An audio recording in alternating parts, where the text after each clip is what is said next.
I'm Dr. Mark Gold, and this is the Gold Standard. It's my great pleasure to welcome my friend, colleague, mentee, Dr. Nicole Avena to the Gold Standard. Dr. Avena is at the least one of the world's experts on food and addiction. So welcome, Nicole. Oh, thank you so much. Happy to be here.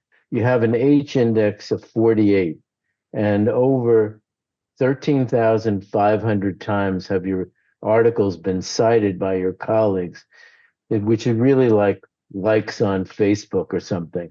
People people love your articles and reference them all the time. That must be a source of great pride to you and Bart too, if he's looking down on us.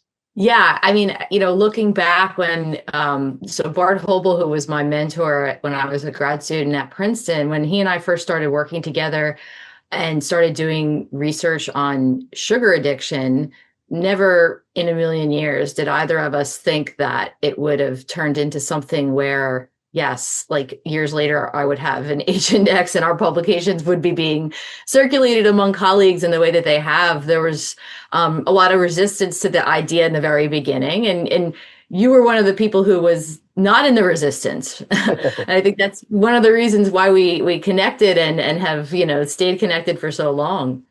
Well, that's kind. I mean, I looked that up today in Google Scholar. I do check my own H index from time to time just to see what's trending. Like what the Well, what yours has to be like 150 or something like that no, at no, this. Nora's has got to be 150. I lose a lot of credit because the biggest and most impactful publications of mine happened in the 1970s, and they're not even on PubMed. So Oh, like yeah, they have to get on that. yeah, I review an article for Science over the past couple of years, and someone has a paper, and I'm going like, I wrote that in 1984, and I wrote back, and they said I can't find that. Then you have the public impact, meaning that you're in many ways the public face of neuroscience education, especially as it comes to healthy eating or food or sugar or fructose corn syrup and so forth. And the most amazing factoid, over 17 million people have viewed your TED Talk. That's Yeah, 17 million people. well, according to my teenage daughter, that's really not that many views, according to the but for a science video, yeah, I think I'm proud of that. And that was something that, when Ted approached me about doing that video, it was really, for me, a great way to kind of condense the academic papers that we'd been publishing in the space of sugar addiction and sort of putting it together in a way where I could have that 5 minute elevator pitch that, you have to have ready when you're trying to give a job talk or, talk about what you do for a living to somebody. And, to have it be so successful, I'm really just like floored by it. And I'm so grateful that, so many people are interested in it. I get a lot of compliments on that video, believe it or not, from high school teachers who show it in their classrooms and show it to their students. And, it's really, I think, a way to kind of introduce this concept to younger people about what food does to the brain Right. and why we need to be mindful of what we eat because it can have effects long term. Well, I mean, I think that's the title, right? How sugar affects the brain. Yes. And you have wonderful animation, and 17 million is a big number. I think, you shared it with me when it first came out, and I showed it a couple of times, and I think I was floored when it passed a million. Now, Yeah. like I did notice too, along the way of stalking you in the background, all mentors, they go like, how are my students doing? It's kind of like you feel about your children. It's odd. Yeah. Proud parent. Proud Proud parent. Yeah, parent. yeah. Rather than stalker. Thanks. I appreciate that. But it's the number two medical TED Talk of all time. I don't know Yeah. what's number one. I don't know. Yeah, we're coming for them though, right? Yeah. Yeah, and I think that that kind of speaks to the status of what's happening in our medical community, right? That, something that doesn't talk about nutrition is ranked up there so high, right? It just, I think, speaks to the attention that the medical community is now giving toward, how what we eat affects our health and how, that needs to be incorporated into not only just the research, but also into practice and into, how people advise their patients to stay healthy. So let's just deep dive into that to help everyone, keeping in mind that psychiatrists and physicians, as you know, being at Mount Sinai and also at Princeton, we don't get a lot of exposure to nutrition, and we probably don't eat very well either. Because I remember being an intern and living in the fast food machines. It's just the way you have to live back then. But so your work at Princeton, and when I first became aware of it, was around sugar, and Mhm. you showed that sugar could be self-administered by lab animals as if it was a drug, and maybe even said at the time that not only is sugar addictive, it could be considered one of the more addictive drugs.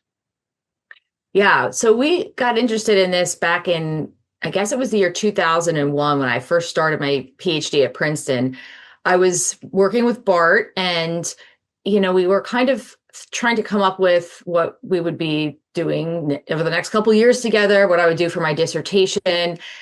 And at the time, obesity was something that was on the radar of people, but it was starting to become talked about more and more as a public health concern. And back then, it was really thought that the onus was on the person who was obese, right? So if someone's obese, it's because they don't have willpower and they just, can't control their cravings and it's really like their fault. And Bart and I talked about how, it seemed a little odd that, so many people struggled with obesity, but when you kind of sifted through the qualitative reports and actually talked to people who were struggling, they often pointed to sugar as being their downfall. And so we started toying with this idea of like, well, maybe there's something about the food that people are eating that's making them obese. And maybe they could become addicted to sugar, like people can get addicted to drugs or alcohol. So we really just started off by saying, okay, well, let's try to replicate a whole bunch of drug self-administration studies, but instead of using drugs like cocaine, let's use sugar and see if we get similar results. And so that's really how it started. And, we just kept publishing paper after paper after paper, kind of just systematically chipping away at all these different facets of addiction. And we were seeing just over and over again that, yeah, sugar could do the same thing that many of these other drugs could do. And that just kind of, was the beginning of this sort of area of research that, even now today we're continuing to study. Well, it was a really great choice of a mentor and lab to go. I had met Bart the first time with Barry Jacobs, Mm-hmm. and there used to be Serotonin Cup at Princeton, a golf outing, and Bart and I and Barry, I guess mid '80s, would meet and talk about my dopamine hypothesis, because Bart was really a classically trained, Skinner trained addiction Mm-hmm. scientist, and keep in mind at that time I didn't have that many people to talk to, and I would say things like cocaine's addicting, and the psychiatry community at that time said no, it wasn't. It was the champagne of drugs. It wasn't addicting, because Mm. addiction was defined by abstinence syndromes. And we tried to turn that over and say, no, it's defined by pathological attachment and dopamine deficiency or Mm-hmm. dysregulation. Bart was one of the clearest thinkers in this regard, and also very generous, that he'd give you advice and you could take it to the bank. Was he trained by B.F. Skinner or something crazy? Like, he gave us a pen for sure, Yes, he did. So he did his undergrad at Harvard, and so he was, yeah, trained by B.F. Skinner, which Yeah. is, it's so I kind of feel like honored that I get to say that B.F. Skinner is my academic grandfather Is to that some degree, right? yeah. Um, so yeah, and I'm glad you mentioned Barry Jacobs because Barry was actually my second advisor, and so he and I had such an amazing relationship. The role of the second advisor, it's sort of like, at least it was at Princeton at the time, it's sort of the like the supporting person that's kind of that you can go to for when you're needing a little encouragement, or you're just like, needing that like kind of extra boost in your ego or self-esteem. And so Barry, he was such an amazing part of my journey and really contributed to my career because he was very straightforward, and he would, see things in terms of the research plans that I was proposing, and really help to kind of guide the work in a way that I unfortunately didn't get to really tell him all of this. And he had passed away a couple years back. But he was integral to the work that we were doing as that supporting member of the cast. Yeah, And yeah, he had very different training. He's trained yep. in neuroscience in the McGaw Irvine group. He was very interested in serotonin, but also sleep and memory. Hmm. And I, being a mentee of George Agajanian, when I moved to New Jersey, George said, "Well, to keep your academics alive, you need Barry." And I had met him Mm. once at a sleep meeting, but he had me help him on crazy things like he did an undergraduate course. I don't know if you remember, like this is a user's guide, which he Yes. tried to make fun of. This is your brain on drugs, but it was like this is your brain, a user's guide for undergraduates at Princeton. Yeah. It was a very popular course. And yeah, he was a really interesting guy, and he gave a lot to the field and his students. His lab was right next to Bart's lab. So, we were kind of like down in the basement together of Green Hall, and like, our labs always really worked together and had a lot of fun. Is it true that if you trained an animal to self-administer sugar, that you could provoke sugar withdrawal with naloxone? Yes, that was one of the findings that I think, for me, people will often say, well, what was like the key finding that like solidified that sugar was addictive? And I will tell people there's no key finding, that's not how science works. There has to be a whole bunch of data that you can put together to support an idea. But I would say if I had to pick one thing out that surprised me the most was when we administered naloxone and we were able to precipitate withdrawal in animals that were just eating sugar. And, that alone, I think, really kind of changed it in terms of, really, I guess, kind of encouraging us to explore the brain mechanisms that underlie what was going on. And so a lot of that behavioral work then led to, the neuroimaging work that we did in animals. And then also, looking more deeply at like receptor binding for mu opioids and dopamine, and kind of that more neuroscience related work to get at what was driving these behaviors that we were seeing. And interestingly enough, when we, did all those studies and started doing the research, looking at, dopamine levels using microdialysis, again, we were seeing the same kinds of things that you would see if animals were using drugs and alcohol. So this was just another piece of the story that we were now able to, show the scientific community about how sugar could be addictive. Right. So it wasn't just dopamine, it was dopamine and opioids Yeah, and it was, I mean, serotonin. we looked at, every research group tends to have their sort of favorite neurotransmitter that they focus on. But yeah, we looked at, opioids, we looked at dopamine and, several other different neurotransmitters. But, again, when you look at, our early work and then look at some of the studies that came subsequent to it, there's been researchers that have been looking at many different neurotransmitter systems across the board and finding similarities between what happens when animals use drugs and when also what happens when they're using sugar or Right. consuming ultra processed food. Yeah. So we always said that if sugar and what you eat it could be viewed in an addiction model, then anti-addiction medications should be used for obesity and Hmm. vice versa. And you and I got stuck on the anti-addiction medicines being used for obesity, and the people that were on the vice versa side, they got the GLP-1s.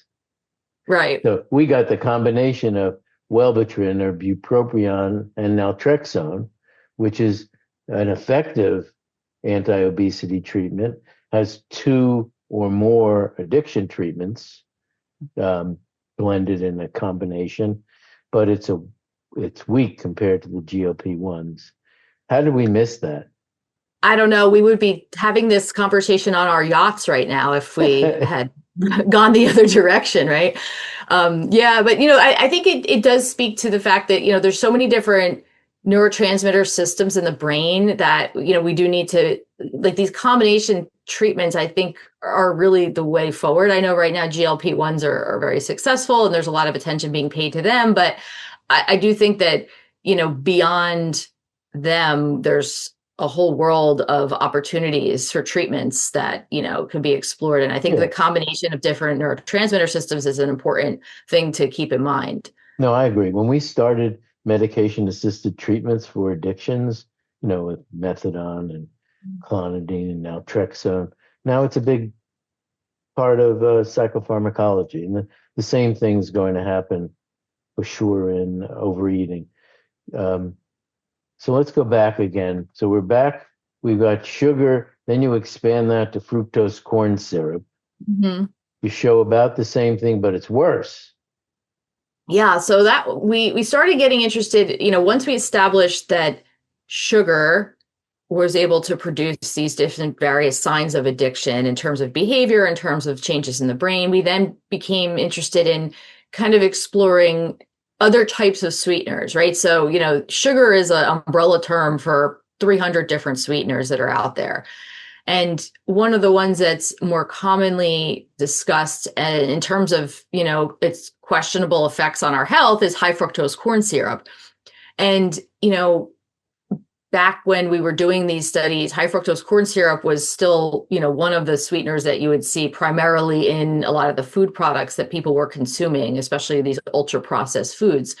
And so the question was, well, what's happening in response to high fructose corn syrup? Is it producing similar effects? And yes, we were seeing that, the sweet taste of high fructose corn syrup was indeed able to produce these addiction-like responses in the brain, but it's different in the sense that, it's beyond just the addiction. We know now from the work of Dr. Johnson out in Colorado that there's a whole host of changes that happen in the liver in response to consuming too much fructose in the form of high fructose corn syrup. And really just the metabolic effects of high fructose corn syrup are very different than what you see with sucrose. So it kind of opened up this door to, really getting a better handle on what are these different sweeteners. And, maybe we can't just lump them all into the same category as sugar, right? If these sweeteners have different properties and different effects on health, we need to understand that so that at least we have that knowledge and can make better choices about what we decide to consume. Yeah, now, of course, correct me anytime because I'm just going on my memory. So the animals that are overeating high fructose corn syrup, they spontaneously decrease exercise and compared to the sugar animals. So in essence, they're just becoming heavier and more obese. And there's a big difference in their whole physiological state and disease state. Yeah. Yeah. And the weight difference, the body weight difference between the different sugar diets, so high fructose corn syrup fed animals versus those that are given sucrose, is a big finding because that really kind of changed the discussion. For many, many years, the Corn Refiners Association, had the stance that high fructose corn syrup, it's the same as sugar. Like you just, it's just like sugar, right? I think that was their slogan at one point that they got in trouble for actually using because it wasn't just like sugar. But that really, I think, changed the discussion because it opened up this idea that, well, we phased out sugar in the form of sucrose in many of our food products because high fructose corn syrup became cheaper, and it was something that, you had Commodity. to use less of it. Yeah, it's a commodity. And, that made it become more commonplace in many of our food products. And so, while that was happening, we started to see obesity rates going up. So that kind of introduced this, interesting correlation of, well, if we're eating more and more high fructose corn syrup, maybe that's what's leading to some of this obesity that we're seeing. Yeah, no, I mean, that's brilliant work and really important. The other kind of work that I have in my radar about things that you guys did that changed the way I thought, and I've always thought about sugar as kind of the transition object between food and drugs of abuse, because Gene Redman, who I work with, had a non-human primate colony in St. Kitts, and in St. Kitts they had the green vervet monkeys that used to chase around looking for fermented sugar cane, and eventually they figured out it was easier and quicker just to steal the tourists' alcohol containing drinks or soft drinks. But I've always been interested in that, but I never really had put together in this part of your work. And I think it's led to your popular book on pregnancy diets too, which was that you could overfeed or feed pregnant animals these high fructose diets or high sugar diets, and the offspring would come out almost like Indiana University alcohol preferring rats or something. It was there. You change the genes at conception and Right. got a new rat out of there based on some gene expression trick.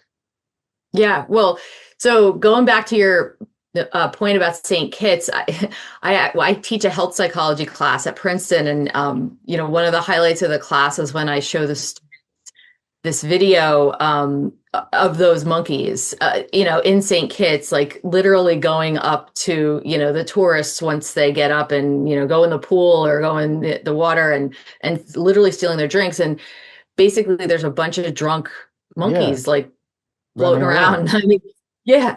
So the pregnancy part of it, yeah, we got interested in that. I got interested in it because I got pregnant with my first daughter, and so of course, your life start and work kind of always blend together. And so at that point, we were starting to wonder, well, what is the genesis of sugar addiction? Like, how does this start? And for years and years, we've known that, babies can be born addicted to drugs if their mothers are using drugs during pregnancy. And so the idea was, well, could babies be born addicted to sugar? Is that how this begins? If women are, overeating and indulging during pregnancy, which is, something that was often encouraged at various Yeah. times. Yeah.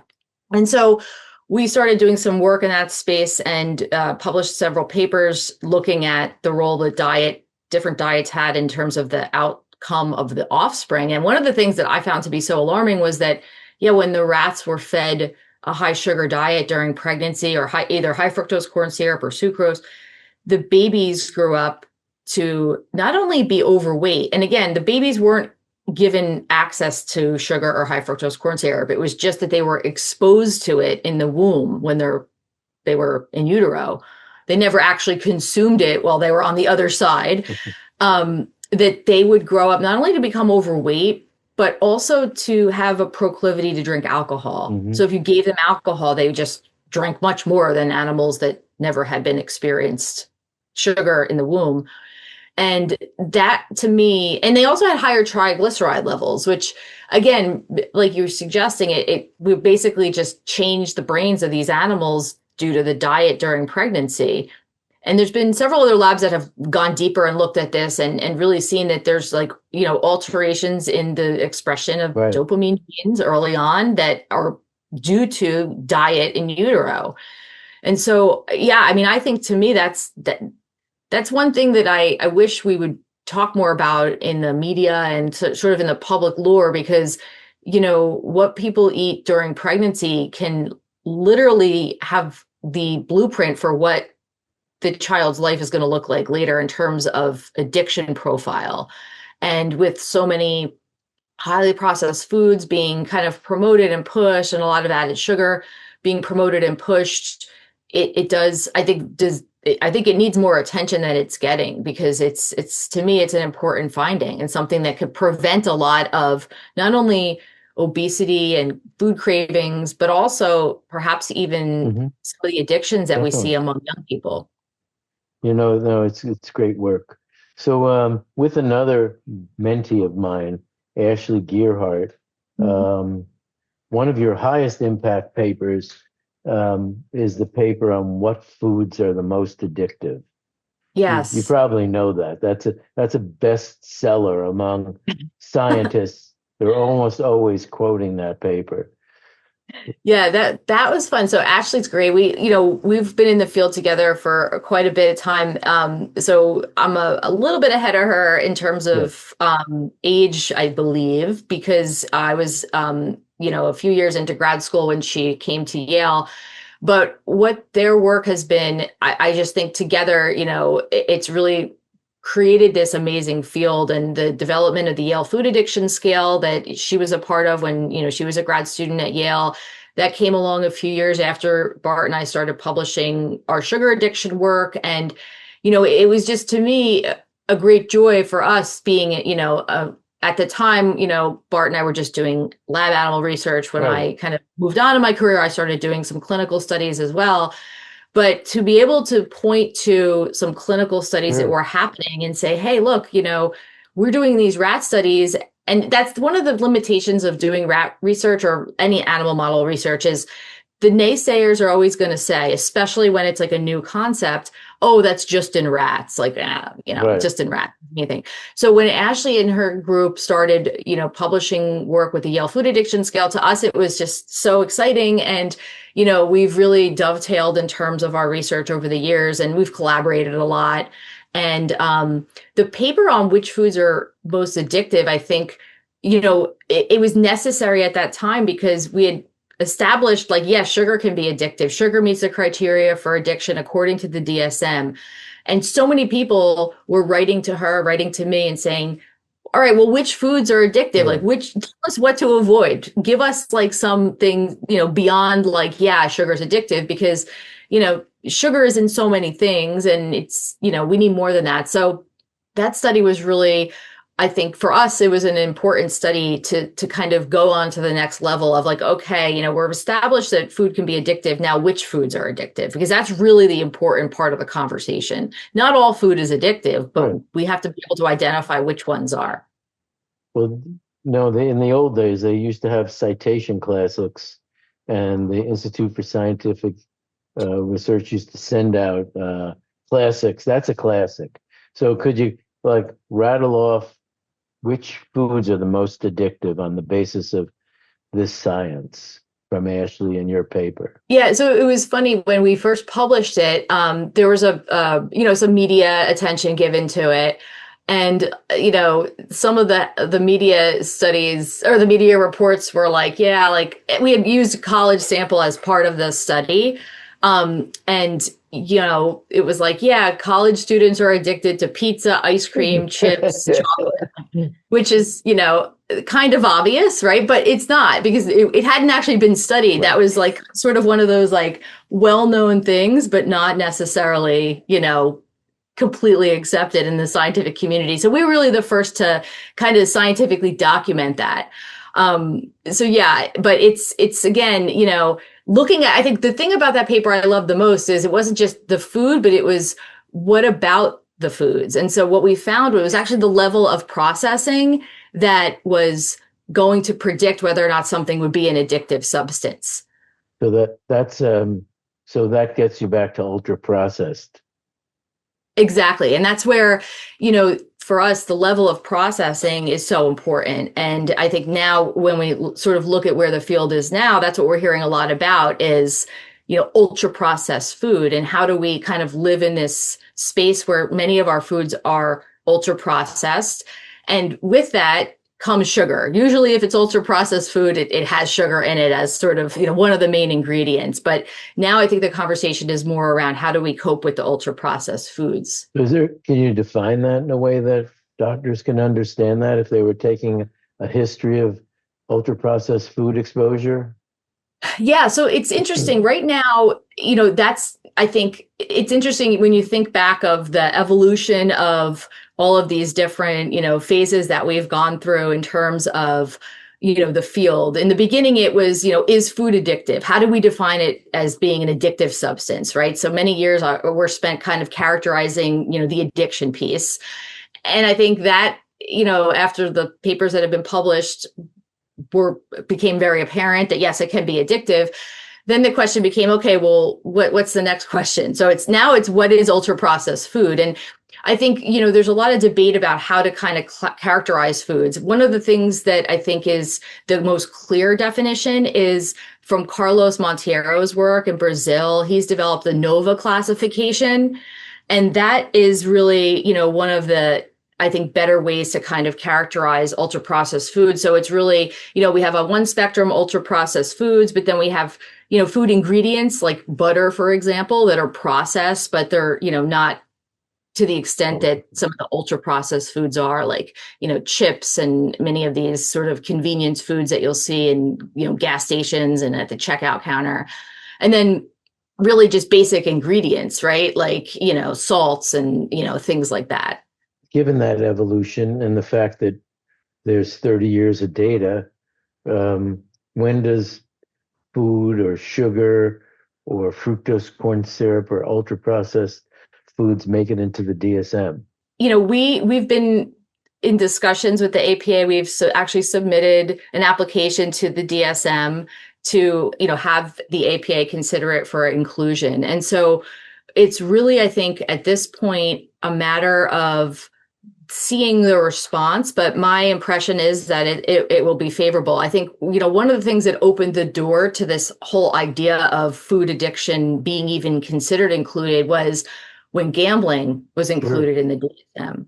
And so, up until that point, it was a substance use disorder. And when gambling was included a few years back, it became this whole idea that behaviors could be addictive as well. And so I'm cautiously optimistic. There's been a lot of work that's been put into, trying to put together a package that really, conveys all the work that's gone into this and the many, many years of studies that have been done in this area. So we'll see. I'm optimistic, but again, we'll have to see what the APA thinks. So, I've always been, I started in the field as a pleasure researcher. So your paper and my paper on hedonic overeating, it's up there on your list of citations, but it's not at the top. And I actually think the field's made a mistake about that. If you think about someone who's got a former substance use disorder, hedonic eating is very important. Someone who's had pain or in pain, hedonic eating is very important. Someone have trauma or psychological distress, lonely, angry, tired. Hedonic eating makes a lot of sense to me. What am I missing?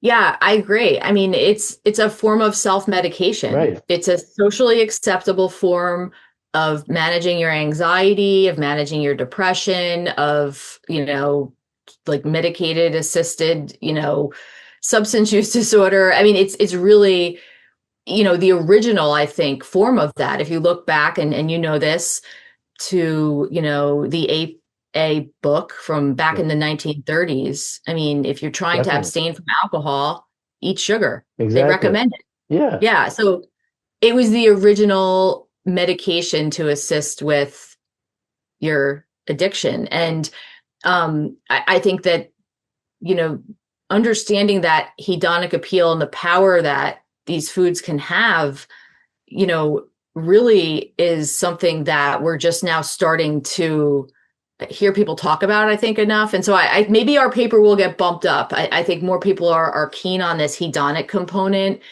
and, Think how about that it. plays. Yeah, I remember growing up and my grandmother, who was kind of a pioneering wagon train to Oregon person who came back to New York, and she was trying to give me advice. And she said, you should have business meetings over dinner. And Mm, I go, why is that, Nana? And she said, you can't hate a person who feeds you. It's right, biologically impossible at the right. time, anyway. So now Yeah. I just think there's something about that.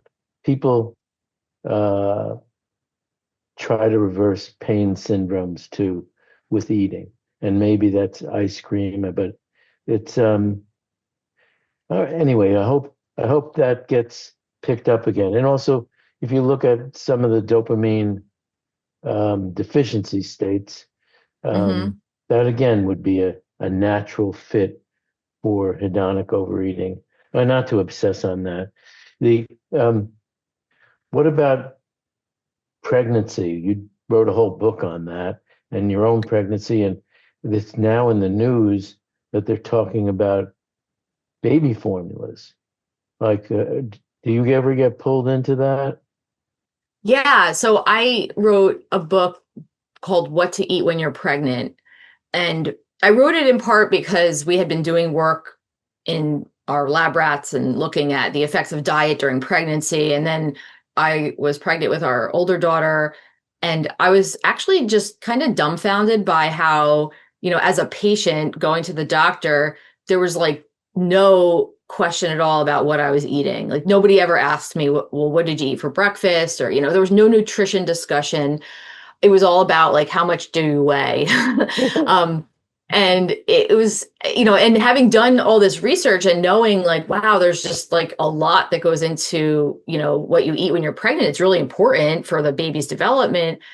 And it's also important to not eat certain things because they could be detrimental, to health. It kind of led me down this path of like, maybe I should do a book. And I had done a book prior to that about sugar, called Why Diets Fail. And so I had just started to get into this whole like book writing thing, which I never thought I would do, by the way. That kind of just came out of nowhere, but it ended up being kind of fun. So I wrote What to Eat When You're Pregnant. And,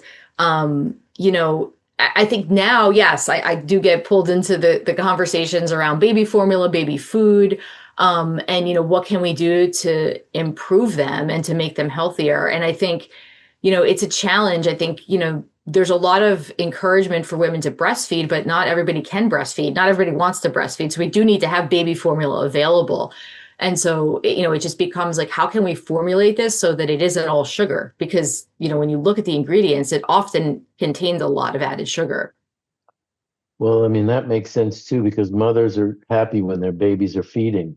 Exactly. Yeah. And if you think about it, yeah, if the babies are eating a lot of sugar, they're going to be happy. Well, And yeah, that's I going to mean, make the mom yeah, I happy. mean, it's one of your in your TED talk. It basically you said, well, that's why no one eats broccoli.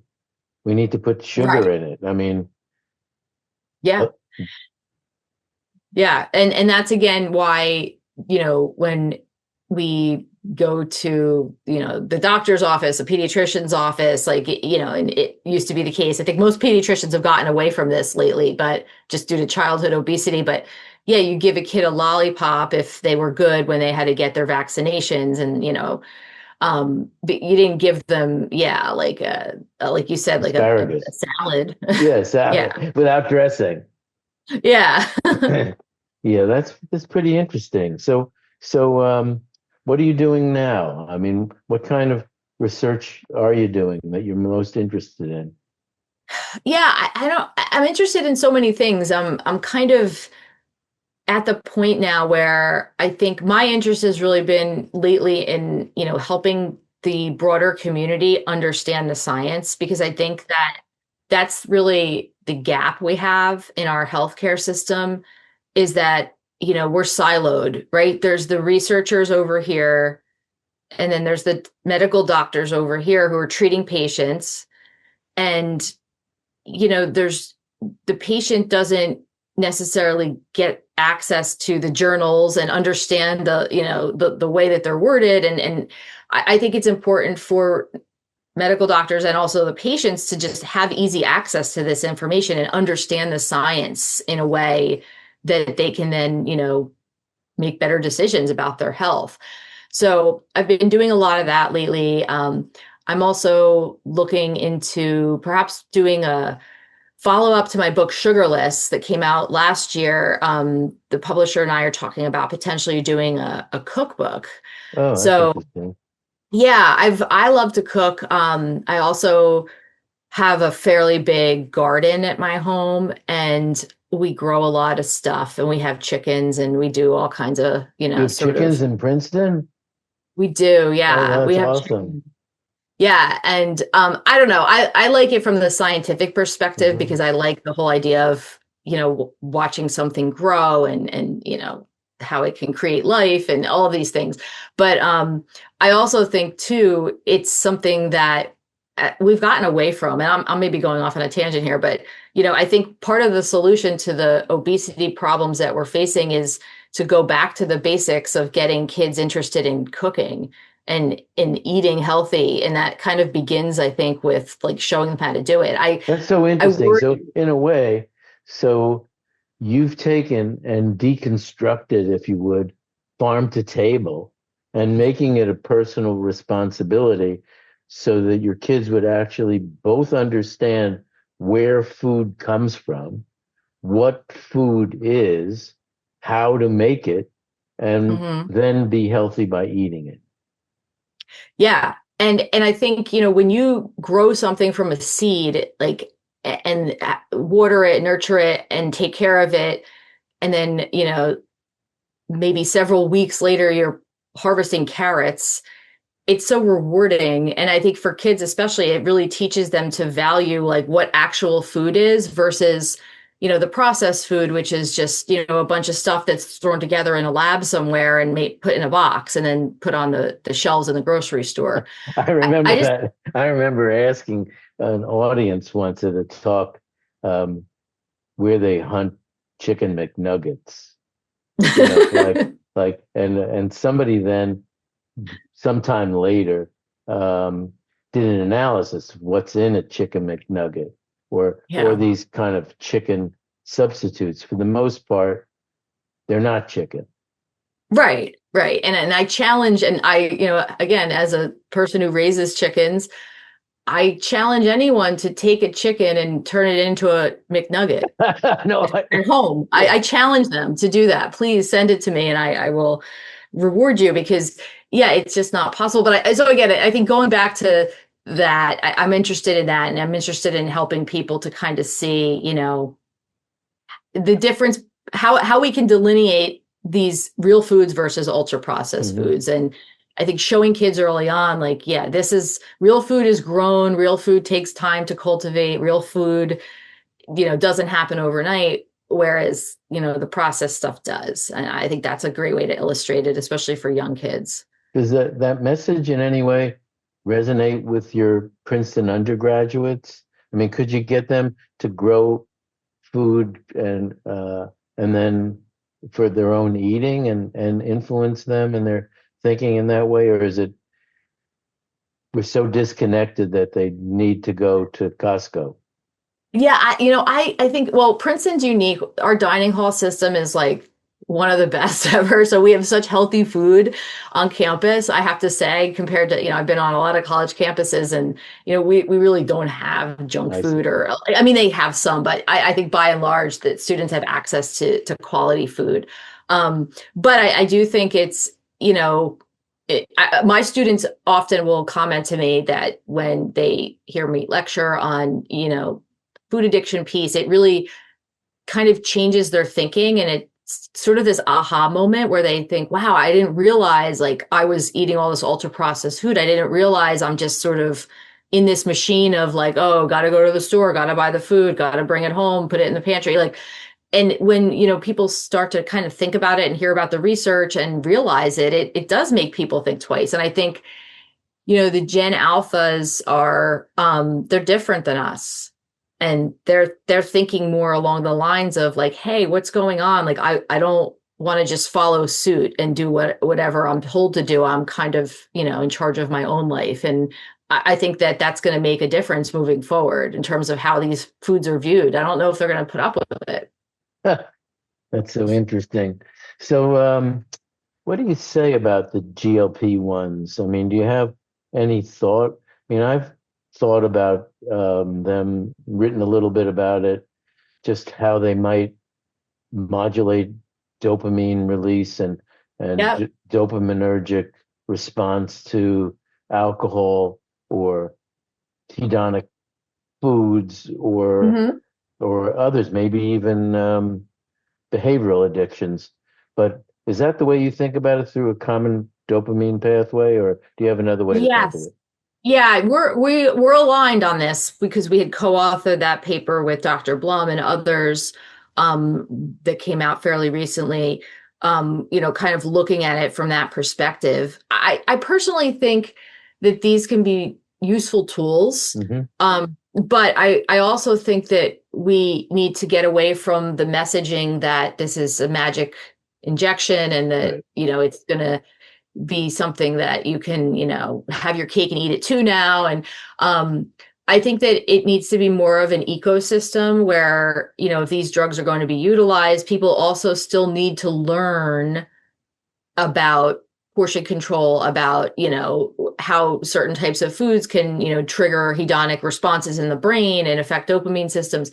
Because unless people want to spend the rest of their life taking these Right. drugs, they need to have the next step ready to go after they come off of them. So I think there's a movement toward that because I do think that people can be successful using them in some cases and find them to, be integrated into their life. And it can be life-saving for people, especially if they're extremely overweight or have very uncontrolled diabetes. Like they can be life-saving drugs. But I do think it needs to come with the packaging of, within the context of these different lifestyle changes that you have to implement. Otherwise, you're not going to be successful, or you're going to unfortunately regress and end up gaining the weight back and having your diabetes become uncontrolled again.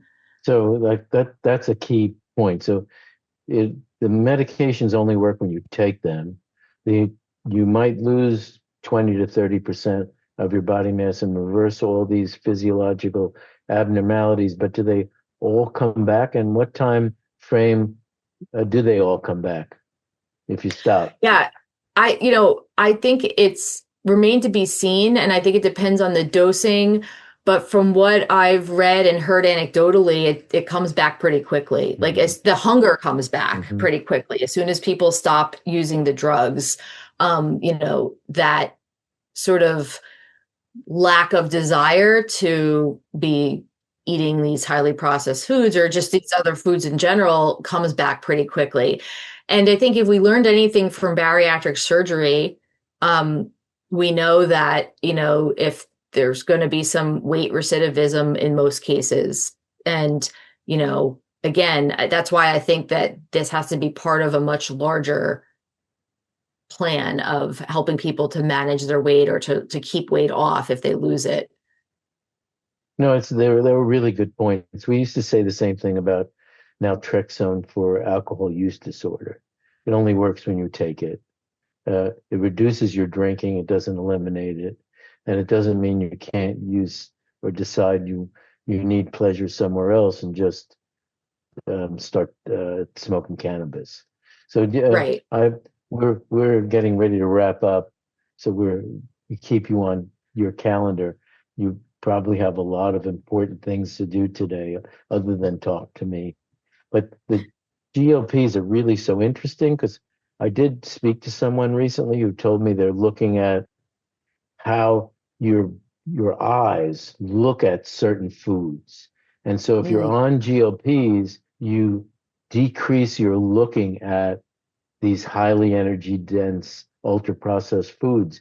You'll look at those foods as as broccoli in a way. So mm. that they lose their emotional control over you Aliens. Yeah. on a visual induced basis. Yeah. Yeah. And, there's an easier way to do that than take a GLP, one agonist. I mean, if we, who knows, we may be heading this direction, but if we were to take all the dyes and the unnecessary ingredients out of the ultra processed food, I guarantee nobody would want to eat it because it would look absolutely disgusting. So yeah, that's also another strategy that I wonder if we could try to implement alongside the use of the GLP-1s, because we didn't get into this much, but yeah, a lot of, the palatability of the foods that people are overeating. Yes, it's the sugar. Yes, it's the taste, but it goes beyond that. It's packaged in this, beautiful packaging. It has these pretty colors. It's attractive and appealing to all of our senses, not just the taste, but we have to visually find it attractive in order to put it in our mouths. And so if, you're eating a Pop-Tart and it's gray and it's just brown mush, you're not going to want to eat it because it looks disgusting, right? But if, it's colorful and pretty and it looks yummy, then you're going to, be drawn to try it. So I think that part of it, that visual piece of it, is an important part. I'm really glad you brought that up, because I don't think a lot of people think about that. You're not going to taste it if it looks like it's rotten. Well, no, I mean, we think about like haute cuisine and Michelin stars. Hmm. Presentation is everything. Oh, absolutely. Yeah. It's all about the presentation. And I think the food companies are aware of that. But psychologically, just from an appetite perspective, in terms of how our brains work, I mean, our ancestors kind of evolved to recognize that, foods that are, brown and mushy and molded are not a good idea to eat, right? So you're not going to eat the rotten, apple that's on the forest floor because that one is brown and doesn't look right, but you're going to eat the bright, beautiful red apple because that one is the nutritious one. So the colors of the foods, make a difference. And I think that like sort of innate aspect of our appetite is there. And I think the food industry has capitalized on that in some So ways. that's really interesting. And that may explain what the resistance was in America about all these food dyes. You just heard some of the food companies say that they'll remove some of these chemicals that are not allowed in the EU. And Mhm. so it was really just to trick you into wanting to have them. I mean, there's no nutritional need to have food color in a food product. It's aesthetic. Right? It's just to make it look a certain way. And so, yeah, I mean, I think it goes along with the whole package of like, how do we make this the most attractive food product that we can so that people will want to eat it? And having, different colors and having it be bright and, you know, not again being a brown mush is one of the ways to ensure that people are going to want to eat it. Well, I don't want to keep you too long, and I want to just thank you again for just a spectacular career. It's just beginning to. You've like changed the way people look at food and eating and behavioral addictions. I'll remind you that, by the way, in my opinion, the big change wasn't gambling.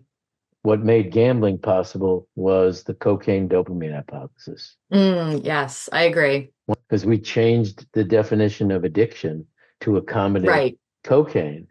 Again, that's Hmm. 1984, so nobody references it, but me. But yeah. So anyway, I want to thank you.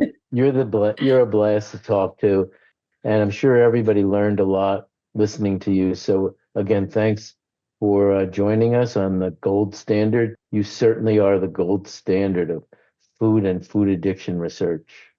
Oh, thank you, Dr. Gold. It's always so pleasurable to talk to you. Thank you.